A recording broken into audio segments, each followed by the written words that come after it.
The board was interrogating him. I know I mentioned that he was silent, but we lost 3 significant contracts this week. For a while, Lily, you consistently stated that you didn't want attention, and I still don't. So why are you doing this? I sighed. I'm defending Darren, not undermining him. The client's reputation is what counts, and he left those items in my care for 12. My father didn't respond, saying that he had never learnt how to hold them himself, because despite his disagreement, he acknowledged my correctness. And 3 days later, I entered the Ellington Maddox headquarters conference room was a small area close to Boston Harbor, where there was a strong odor. Nina, my assistant, gave me a folder with an update on the vendor expansion, including things like new paint and the potential plan, she adding that 3 of your previous warehouse managers have expressed interest in joining us. I had already resigned when I cautiously opened the folder containing the resumes of the applications and handwritten messages from those I'd mentored, trained, and trusted that Darren had ignored or marginalized you. I asked, "Do you think they're ready?" They laughed and replied, "Wherever Lily goes, we leave." I sensed something more stable and powerful than retaliation. Momentum that week, Maddox's shares fell 7% on a supply chain. Significant disruptions in their vendor operations were noted by the analyst in the industry publications selected. Up the narrative, they conjectured about rumors of instability and poor management. Layoffs, but Lily Maddox of the Whisper Network remained. She has returned and is creating something that I never verified, I didn't require. In the meantime, Darren publicly doubled down after many noticed the writing on the wall. He claimed that everything was good on the inside, reduced expenses, shortened hours, and put pressure on departments to accomplish more with lower morale. Turnover increased, and he didn't recognize that a company's people are its most important asset, not its technology, headquarters, or branding consultants. On a calm Saturday morning, I went back to our grandfather's gravesite. It had been 5 minutes. People remember how you treat them. I brought coffee and sat on the old bench under the oak tree that he used to frequent years ago. I added softly, "Love, I know this isn't how you wanted the company to be, but I pictured him grinning with that crooked grin of his, the one that appeared when the wind gently rustled the leaves. Intended to continue, so I took out my phone and launched a spreadsheet with all of the numbers, routes, and margins. One by one, the parts were fitting together, and Darren hadn't even noticed. It was humming like a melody I knew by heart. Darren had always been a showman, even when we were just starting the storm. Before giving out chores, he would gather our cousins in the backyard and declare himself captain, as if they were his love of attention and passion for military missions led him to assume the role of CEO. Though business isn't a talent show, the same instincts would keep him safe. When results don't follow, the focus can turn brutal. Darren's leadership and the performance by mid-mon cracks were no exception. Longer rumors turned into reality with his ostentatious new McClum consultants. Strategies cut frontline employees despite promising efficiency and scalability, replaced important warehousing systems with a new one, and renegotiated supplier terms without knowing the service requirements. Platform deliveries were late, and no one could function without a week-long training session. Were incensed, and staff members were beginning to murmur things that no one had. I had the audacity to speculate that Lily may be in charge of things. It was a Tuesday morning when I received a call from, "I hope Vanessa, one of the board members, is someone I haven't spoken to since I was fired." She continued tentatively, "You don't mind me reaching out?" "No, not at all," I remarked inquisitively. "I apologize, Ellington Maddox, but did she really inquire about you and SwiftLink?" She sighed and gave a direct response, wondering why she was asked. "Our 4 biggest clients are threatening to quit because of a problem that Darren informed us about last night, and he blamed vendor problems. But those problems began when he dismissed the person in charge of those connections, which I ended. There was a pause specifically for her that would, if you ever think about going back to Maddox and Company, I didn't even hesitate for a second. Leadership post, I stated that I have no interest in tidying up someone else's mess. Gently, particularly. Since I told them not to go in the first place, she didn't dispute. So I assumed you should be aware that Friday's performance review will not be held due to a special board session. Beautiful. I thanked her and hung up, already thinking that Darren wouldn't recognize it coming, and that was the issue when I met with my lawyer that afternoon. I took a thick folder of documents, including collaboration agreements and growth, to meet with advisor Eva Chen at a quiet downtown cafe. I wanted to make sure we were covered by the estimates and client feedback, so I reminded her, this isn't just, it's about legacy now, not competition. Eva turned the pages. Nodding, these contracts are quite strong. You're not just developing, but also taking the lead.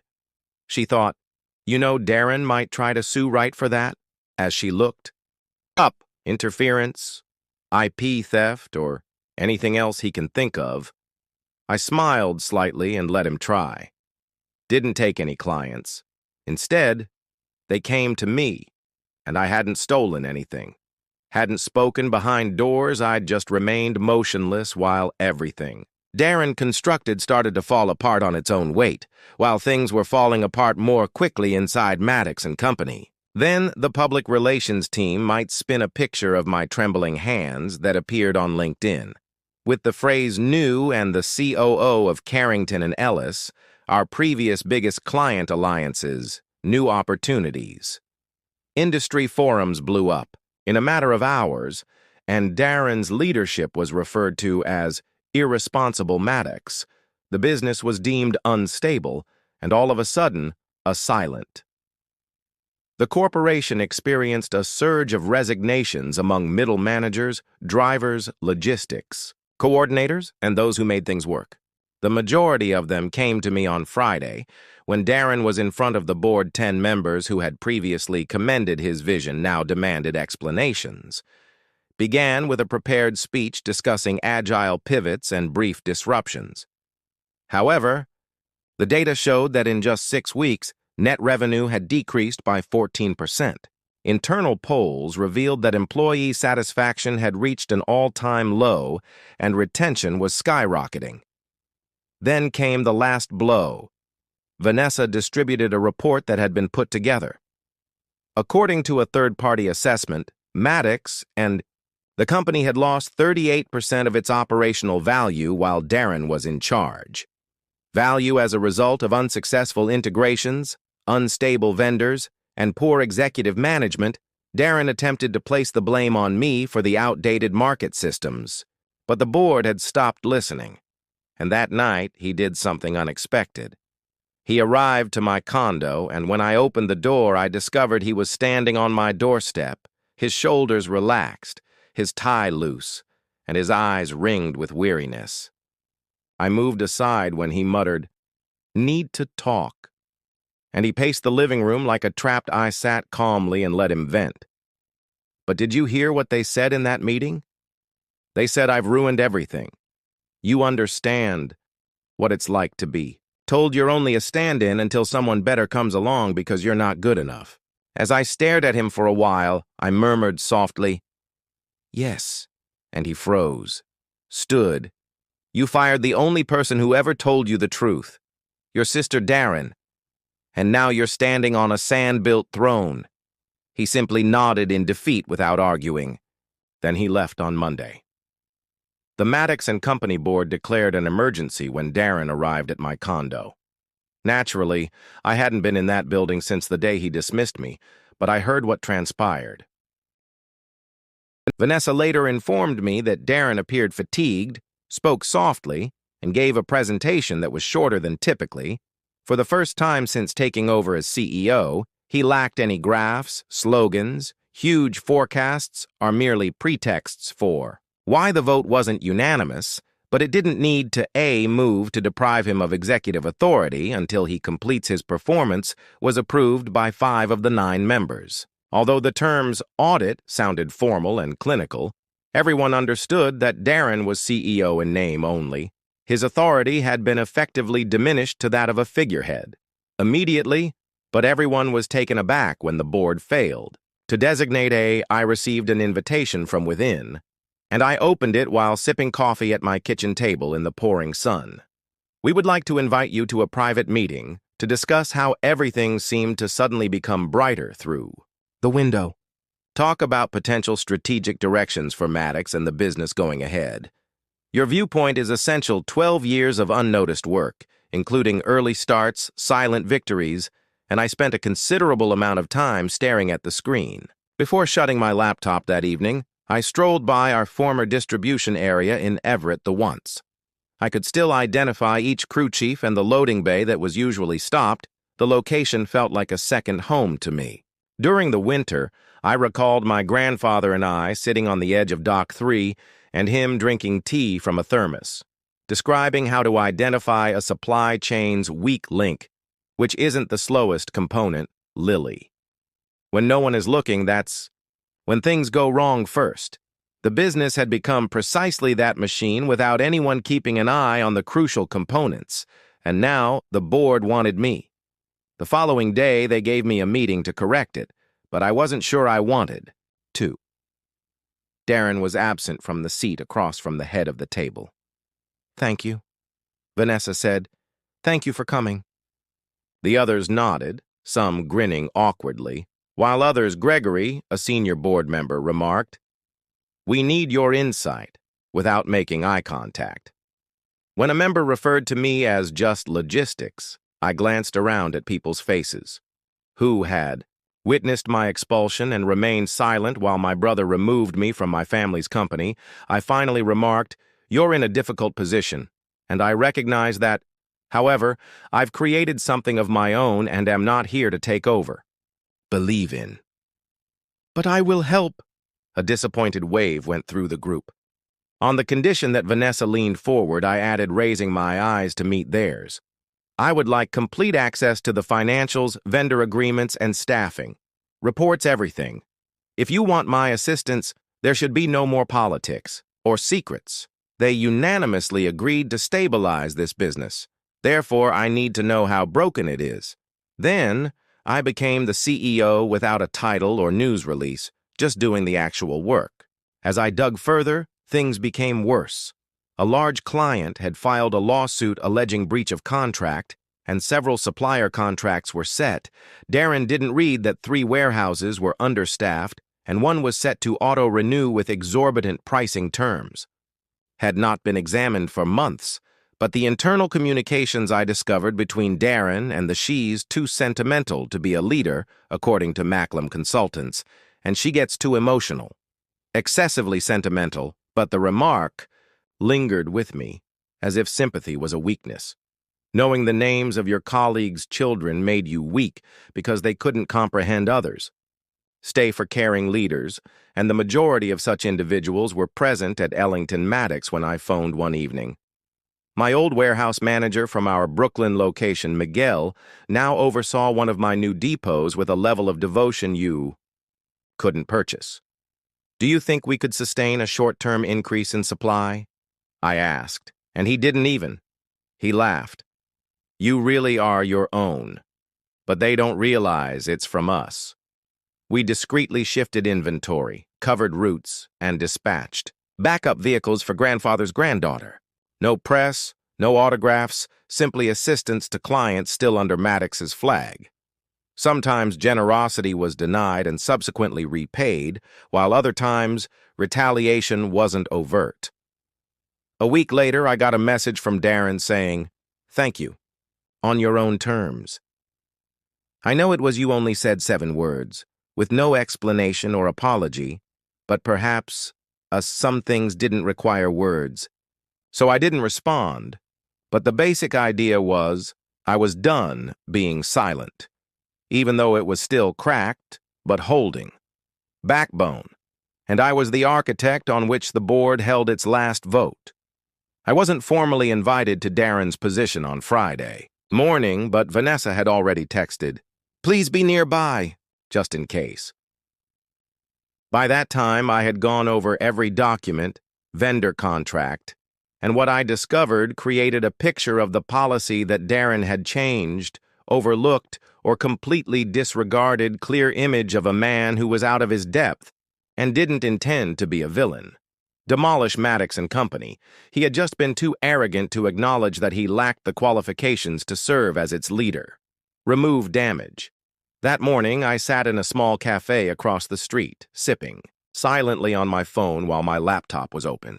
It was like viewing an old movie while drinking tea and gazing at the glass-fronted office building that used to be my second home.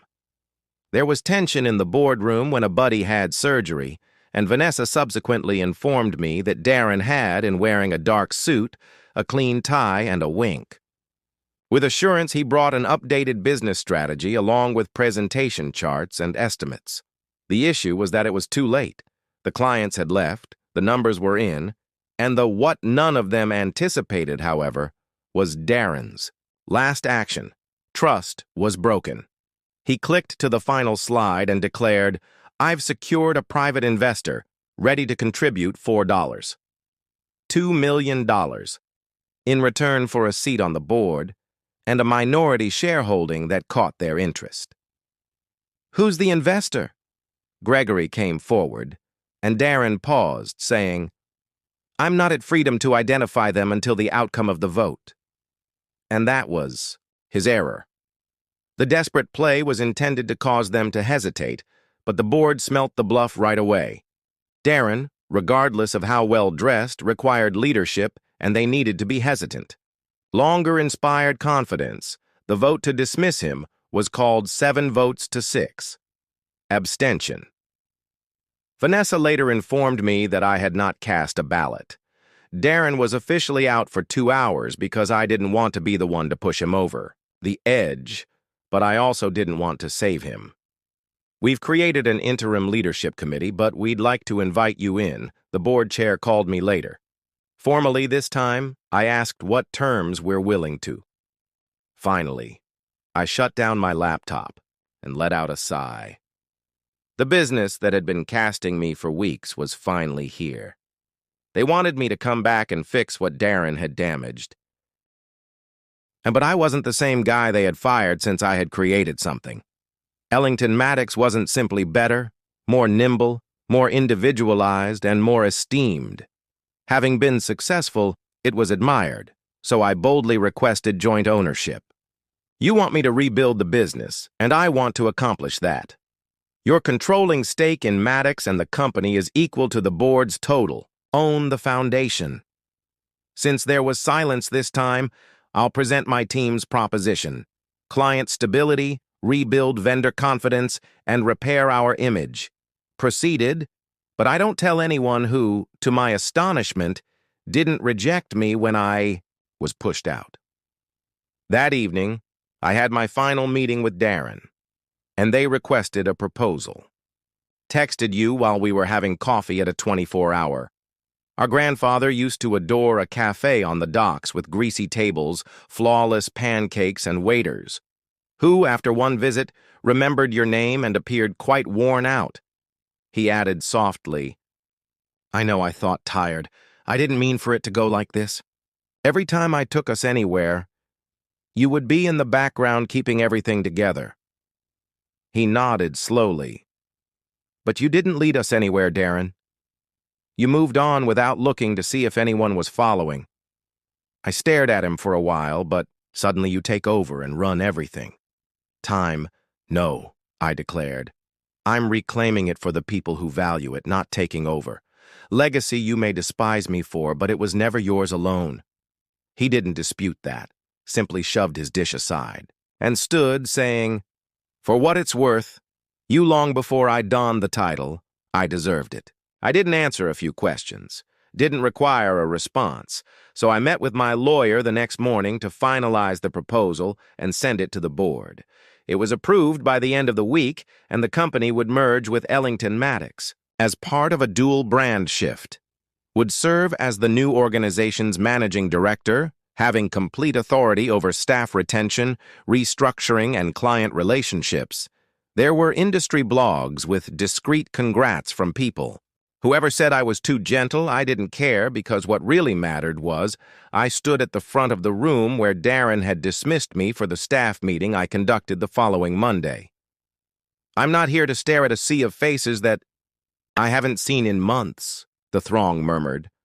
I'm here to rebuild with you. So I said, celebrate. I am aware that it has been shattered and that I know who did it, but more significantly, I know who kept it intact for as long as they could. This wasn't retaliation.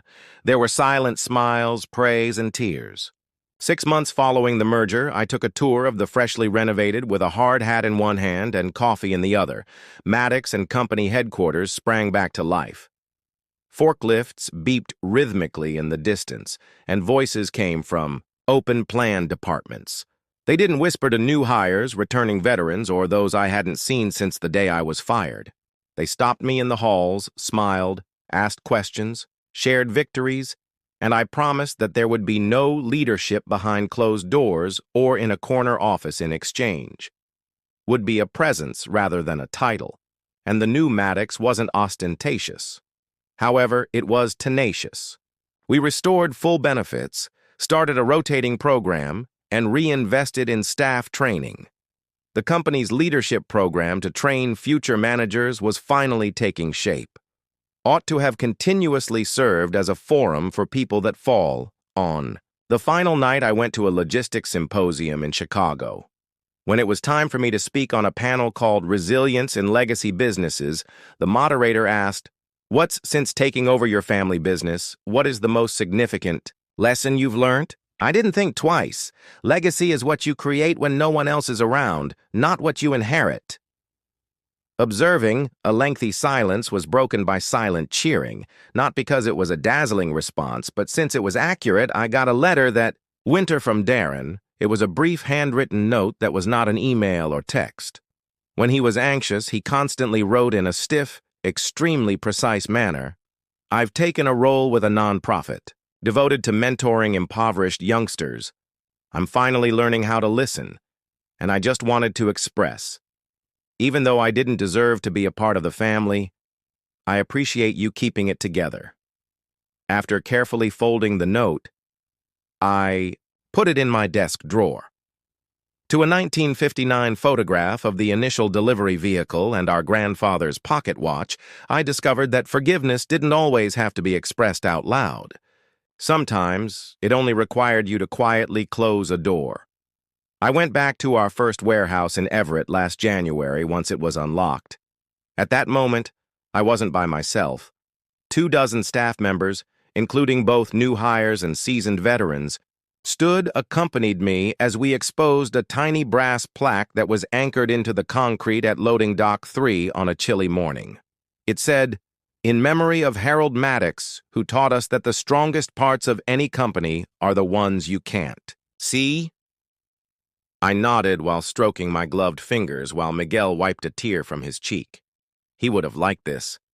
He would have detested the plaque because of the etched wording, but he said it was too. At home that evening, I sat on my balcony and watched everyone giggle. The vista was the same as when I sat at the harbor the morning after Darren dismissed me, yet everything had changed slightly. My niece and nephew Darren's children knocked on the door carrying a tray. Their mother waited in the car with 2 mugs of cocoa and handmade cookies, but they rushed in as if it were their first time. Uncle Darren, my second home, stated, "You're the boss of everything now." Ava exclaimed with pride, asked Jack, his eyes, "Can we come see the trucks again sometime?" and merely grinned at the dull things. They laughed when I said, "Wide, but only if you pledged to wear a hard hat."